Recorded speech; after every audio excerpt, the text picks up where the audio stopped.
আপনারা শুনে সবাই আনন্দ পাবেন নিশ্চয়ই। যে জন্যে বাংলা উত্তাল হয়ে উঠছিল, সন্দীপ ঘোষ অ্যারেস্ট হয়েছে। 18 দিন পরে বিরাট উৎসব চলছে কলকাতায়। এখানে কোনো রাজনৈতিক রং নাই, এখানে সমস্ত মানুষ বিজেপি, তৃণমূল, কংগ্রেস, সিপিএম ওই সব বাদ দিয়ে ভীষণ আনন্দ করছে। জুনিয়র ডাক্তাররা, নাগরিকরা, আমি এইমাত্র দেখে এলাম। সবাই চাইছে যে এমন একটা বিচার হোক আর যাতে ভবিষ্যতে এরকম সাহস কেউ না পায়। আমি মাননীয় মুখ্যমন্ত্রীকে ধন্যবাদ জানাই। আজকে আমার বিধানসভায় যেতে হয়েছিল কেন, আমার কালকেও যেতে হবে। একটা বিল পাস হচ্ছে, যে জন্য হুইপ জারি ছিল, সবাইকে ডেকেছিল। সেই বিলে রাজ্য সরকারি বিলটা কালকে পাস করবে যে এই ধরনের অপরাধীদের কোনো কথা শুনতে চাই না, ফাঁসি। ওইসব কথা হবে না, এক কথায় ফাঁসি।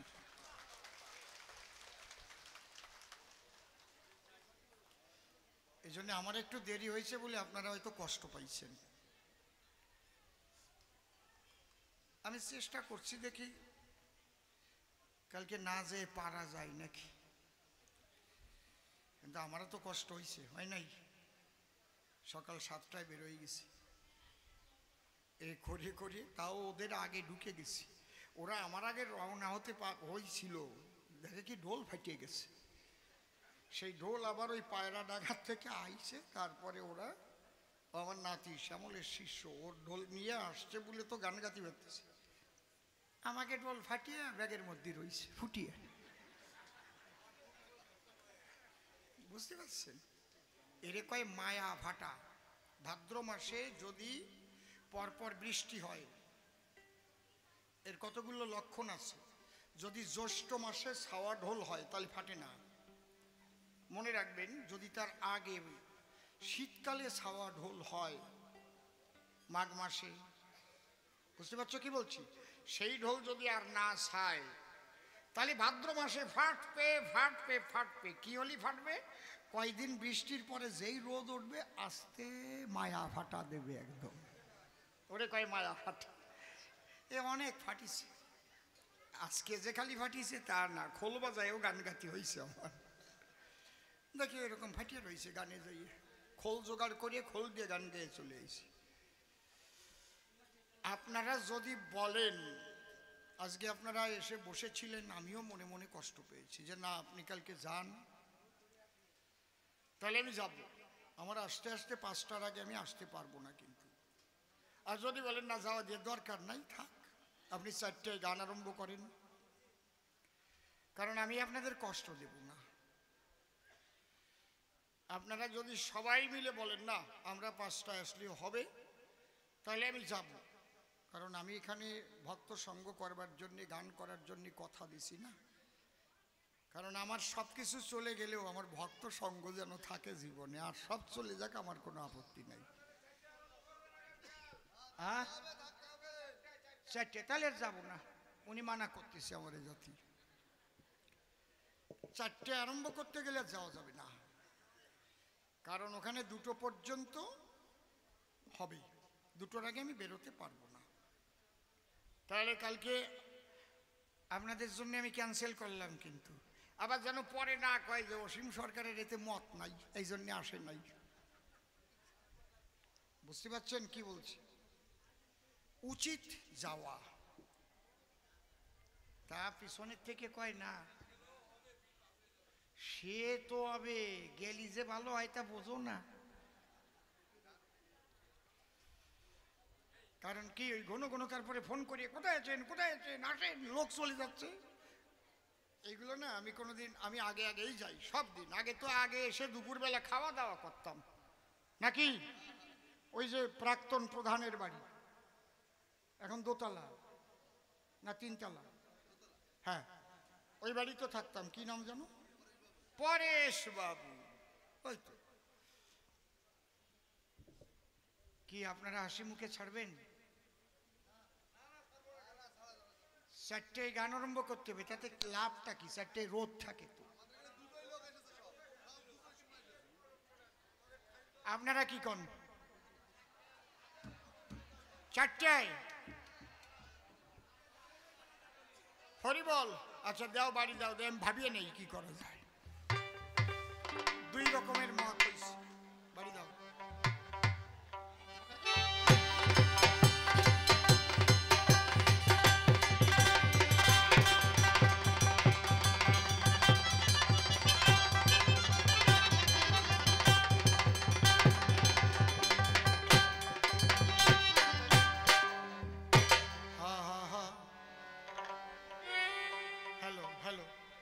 আমারটা একটু লাগবে তো। হ্যালো, বেসটা একটু কমবে, না হয় একটু টোন লাগবে। চেক চেক, হ্যাঁ চেক। জয় রাধে,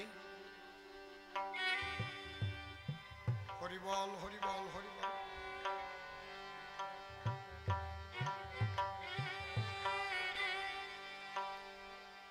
ও কত ভালো লাগে তোমারে,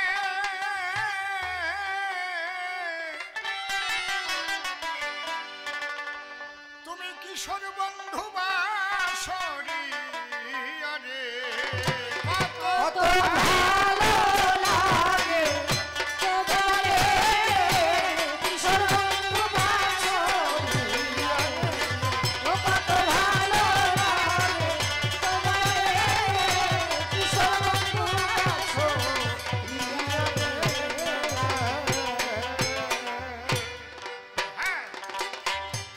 তোমার বাঁশি শুনে আমি মনে আসি সকল বছরই। কিশোর বন্ধু বাঁশরি, কত ভালো লাগে তোমারে, কিশোর বন্ধু বাঁশরি।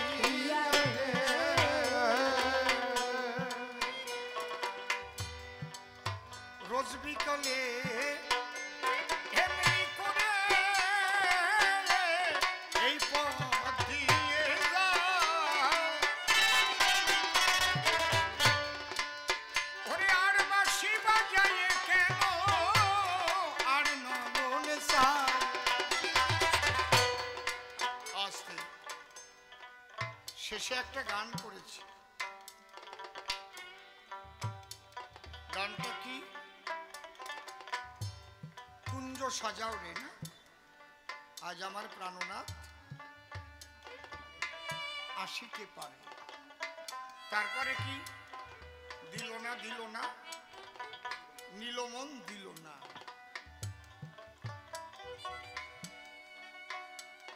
কি এটা মিলনের গান গাইছেন? কি আশা ছিল মিলনের 7 জাগে বন্ধু। মিলন তুমি কি বোঝো? জীবাত্মা পরমাত্মায় মিলন হয়, ভক্তে ভক্তে মিলন হয়, মায়ের সঙ্গে সন্তানের মিলন হয়, বাৎসল্য প্রেম। বন্ধুর সঙ্গে বন্ধুর মিলন হয়, আবার কান্ত এবং কান্তা দুজনের মিলন হয়।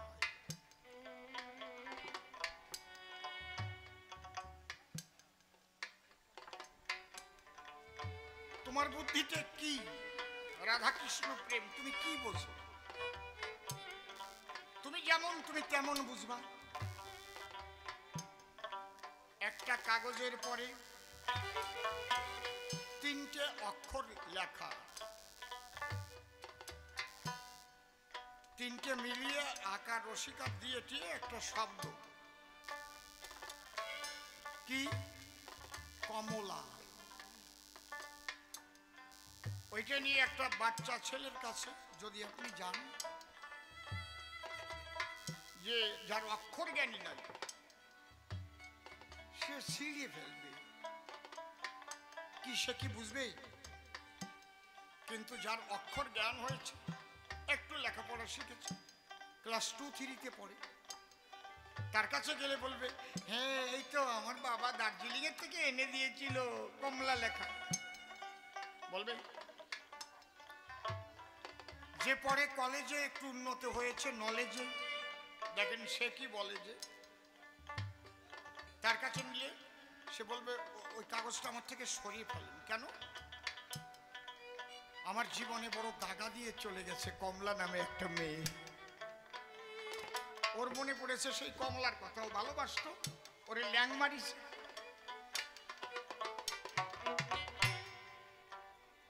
কিন্তু যারা লক্ষ্মী নারায়ণের ভজন করে, ঘরে লক্ষ্মী নারায়ণ পূজা করে, সেই ভক্তের কাছে নেওয়া মাত্র জলে ভরবে 2টি নেত্র, সে বলবে এই কাগজটা রাস্তায় ফেলো না, ওটা যেন কেউ পা দিয়ে পাড়ায় না। ওখানে লেখা রয়েছে মা লক্ষ্মীর এক নাম কমলা, দাও দাও নারায়ণের বক্ষ বিলাসিনী কমলা।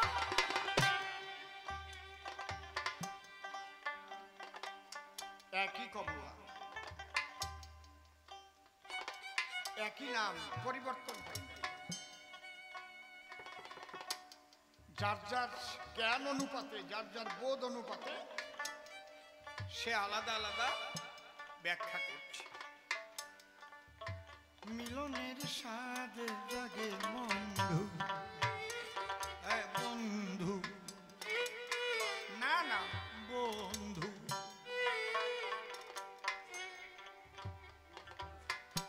কি মিলন?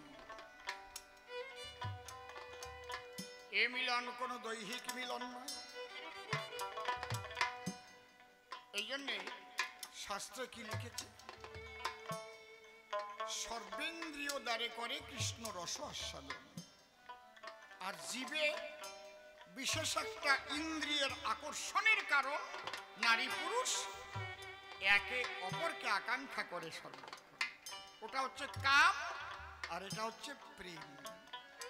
কাম ক্ষয়িষ্ণু, ধীরে ধীরে ক্ষয়ের দিকে নিয়ে যায়,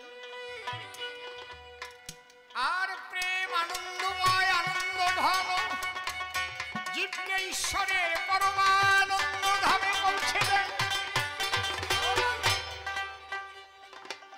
পার্থক্য মহারাজ পরীক্ষিত, তুমি তো রাজা,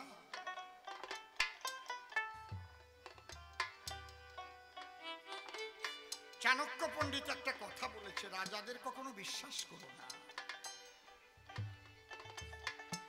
কাকে কাকে বিশ্বাস করতে মানা করেছে চাণক্য পণ্ডিত? তার চটি কতগুলো শ্লোক লিখেছে। নদী নাঞ্চ নখী নাঞ্চ সিঙ্গি নাঞ্চ শস্ত্র পানি রাজসু রাজকুলেষু নৈতাদ বিশ্বাস কারণম। আমি কই না, চাণক্য কয়। নদীর কূলে বিশ্বাস করে কেউ ঘর বেঁধো না, নদী নাঞ্চ। গিয়ে দেখবেন সাগদা, ওই জায়গার নাম কি জানো? সব ভেঙে চুরে গেছে। স্যান্ডেলেশ্বর, যে জায়গায় গান গাইছিলাম 35 বছর আগে, নাই সে দালান বাড়ি ঘর, ভেঙে নিয়ে গেছে। চাণক্য পণ্ডিত নদী নাঞ্চ, নদীকে বিশ্বাস করে ঘর বেঁধো না। এই জন্য পাগল বিজয়ের গান আছে, ও নদী রে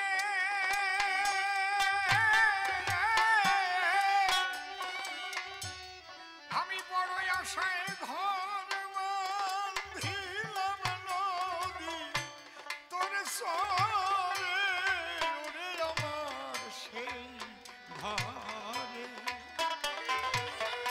ভাঙন লেগে রে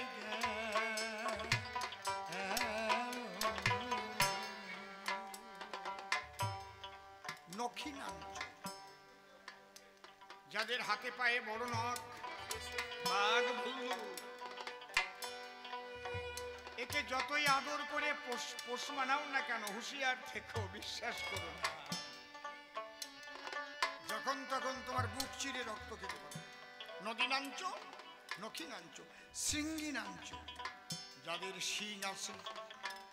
আমি নিজে দেখেছি পোষা গরুতে গুঁতো মারিয়ে পেট ছিঁড়ে ফেলেছে, বাচ্চা ছিল পেটে, আমার চোখের সামনে। এমন গুঁতো মেরেছে পেট ছিঁড়ে গেছে। এই জন্য বলছে বিশ্বাস করবি না, একেবারে হাতাইয়া গুঁতো মারলি ওর তো অস্ত্র হাওলাত করা লাগে না। নদীনাঞ্চ নখিনাঞ্চ শৃঙ্গিনাঞ্চ শস্ত্র পানি, পানি মানে হাত, যাদের হাতে সবসময় অস্ত্র থাকে মোস্তান। আজকে তোমার পক্ষে আছে তো কালকে তোমাকেই গুলি করে মারতে পারে। প্রমাণ, ইন্দিরা গান্ধীকে গুলি করেছিল তার বডিগার্ড, করে নাই? নদীনাঞ্চ নখিনাঞ্চ শৃঙ্গিনাঞ্চ শস্ত্রপানি। নির্মল একটা অন্যায় করেছে, মা তিলোত্তমার নাম এখানে উচ্চারণ করেছে। আরজি করে যে মা ধর্ষিতা হয়ে মারা গেছে, খুন হয়েছে, সুপ্রিম কোর্টের নির্দেশ আছে তার ছবি কোথাও ফ্ল্যাশ করা যাবে না, তার নাম বলা যাবে না। এগুলো ভালো করে জেনে নিও তোমরা। ওইটা কিন্তু ছাড়বে না, ওইটা কেটে দেবে, হ্যাঁ, ওর ক্ষতি হবে।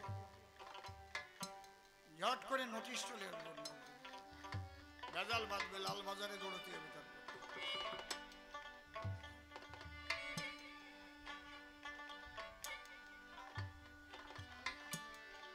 নদীনাঞ্চ নখিনাঞ্চ শৃঙ্গিনাঞ্চ শস্ত্রপানি রাজসু রাজকুলেষু নৈতাদ বিশ্বাসও কেন নয়। রাজা এবং রাজকুলোদ্ভব যারা, তাদের বিশ্বাস করো না, তারা গদির জন্য যা ইচ্ছা তাই করতে পারে। আমি কই না, কে কয়? চাণক্য পণ্ডিত। আইন তো থাকবে বইয়ের ভিতরে, সংবিধানে প্রমাণিত হবে, তারপরে তো ফাঁসি হবে। আমি আগে যদি প্রমাণ সব শেষ করে বেলাইতে ফাঁসিটা দেবা কেন? কায়দা আছে কি?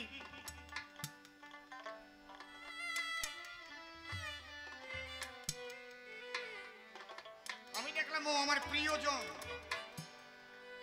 ওকে রক্ষা করতে হবে, যাতে কোনো মতে প্রমাণ না থাকে তার ব্যবস্থা করব। প্রমাণ পাবা তারপরে তো ফাঁসি দিবা, কথা বুঝলেন? এই জন্য চাণক্য পণ্ডিতের শ্লোকটা ব্যাখ্যা করলাম।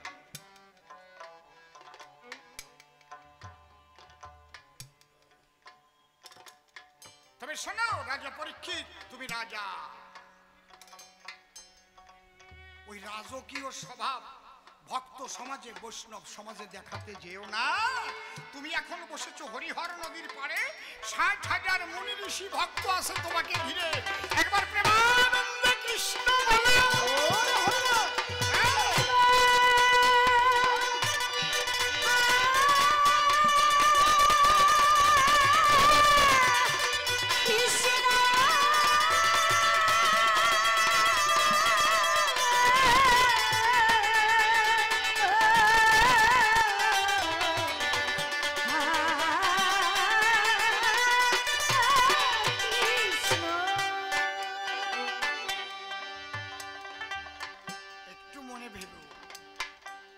একদিন মাটির ভিতরে হবে ঘর, মোনামার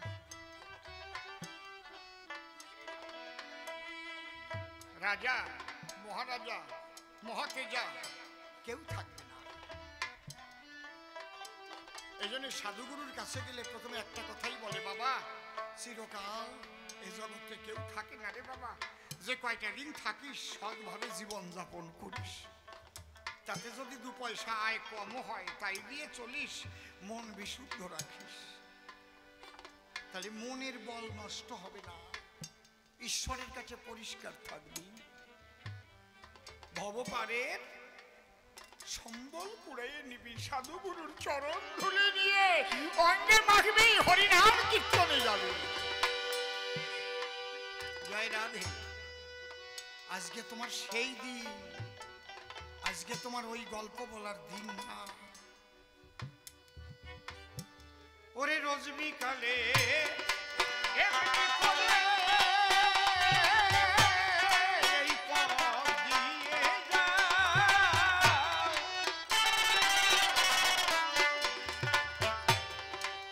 আর বাঁশি বাজায়ে কেন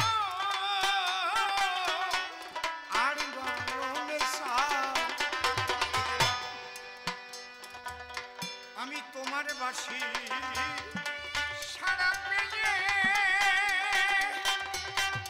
আশা পথ থাকি চেয়ে, তোমার বাঁশি সারা পেয়ে আশা পথ থাকি চেয়ে, কবে আসবে আবার এই পদ বেয়ে বাঁশরি বাজাইয়া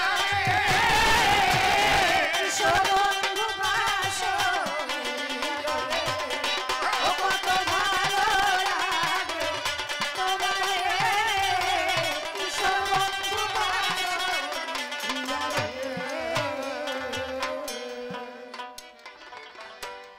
কি যেন কি জানে রে বন্ধু তোমার বাঁশি, বাঁশের বাঁশির গানে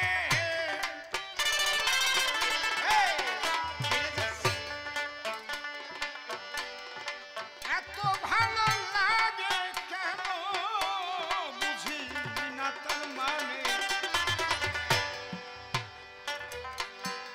কি যেন কি জানে রে তোমার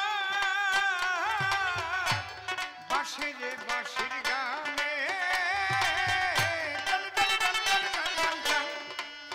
এত ভালো লাগে কেন বুঝি না তার মানে, না বোঝা সেই গানের ভাষায় ঘরে কেন আমায় কান্দায় হাসায়, না বোঝে গানের ভাষায় কেন আমায় কাঁদায় হাসায়, আমার একবার ডুবায় একবার ভাষায় মরণে মারিয়া রে, কিশোর বন্ধু বাঁশরি রে, ও কত ভালো লাগে তোমায়, কিশোর বন্ধু বাঁশরি রে। আমি জীবনে দেখি নাই তোমায় তবু যেন চিনি, বাবা বাবা ওরে অচেনা কি এত আপন সকল আপন যিনি, কবে তোমার আপন হব মনের কথা ভেঙে কব, আর কবে তোমার আপন হব মনের কথা ভেবে কব, কবে আমার আমি তোমায় দেব সহজ না দাঁড়িয়া রে, কিশোর বন্ধু বাঁশরি রে, ও কত ভালো লাগে তোমায়, কিশোর বন্ধু বাঁশরি রে।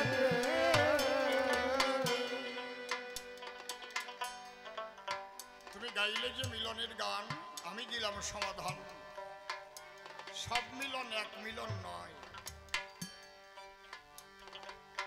লেখা আছে ভাগবতের পাতায়, আত্মা তুরাধিকাশ্চৈব তয়ৈব রমণতস, আত্মারাম স্থিত প্রাজ্ঞ প্রচ্যতে গুরুবাদিভি।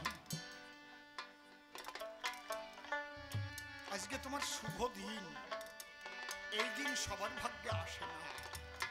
তুমি জেনে ফেলেছো যে সপ্ত দিবসের ভিতরে তোমার মৃত্যু অনিবার্য।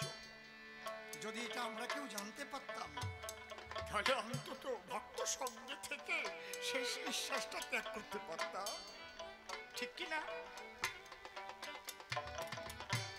এই যে অ্যাক্সিডেন্টে মারা যায়, যখন অ্যাক্সিডেন্ট হয় তখন ভগবানের নাম মনে করার টাইম থাকে, আতঙ্ক।